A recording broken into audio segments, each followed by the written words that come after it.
శరీరాన్ని ఎలాంటి ప్రమాదం నుండి అయినా తిరిగి మామూలుగా చేయగలిగే శక్తి సామర్థ్యాలను కలిగిన 4వ పదార్థం జీలకర్ర. నిత్యం మన వంటకాలలో విస్తృతంగా ఉపయోగించే జీలకర్ర ఆహారానికి రుచితో పాటు ఆరోగ్యానికి ఎన్నో రకాల ప్రయోజనాలను కూడా అందిస్తుంది. జీలకర్ర శీతలీకరణ ప్రభావాన్ని కలిగి ఉంటుంది. ఇది పిత్త మరియు కఫదోషాలను సమతుల్యం చేయడానికి తగిన మసాలాగా పనిచేస్తుంది. ఇది గ్యాస్, ఉబ్బరం మరియు అజీర్ణాన్ని తగ్గించడంలో శక్తివంతంగా దోహదపడుతుంది. అంతేకాకుండా జీర్ణ ఎంజైమ్ల ఉత్పత్తిని ప్రేరేపిస్తుంది. పోషకాల శోషణను మెరుగుపరుస్తుంది. అదనంగా జీలకర్ర గింజల్లో ఐరన్ పుష్కలంగా ఉంటుంది. ఇది ఆరోగ్యకరమైన హిమోగ్లోబిన్ స్థాయిని పెంచుతుంది మరియు రక్తహీనతను నివారిస్తుంది.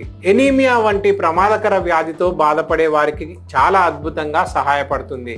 దీనికోసం మీరు చేయాల్సిందల్లా గోరువెచ్చని నీళ్లలో కాస్తంత జీలకర్ర పొడిని వేసుకొని పరగడుపున తాగడమే.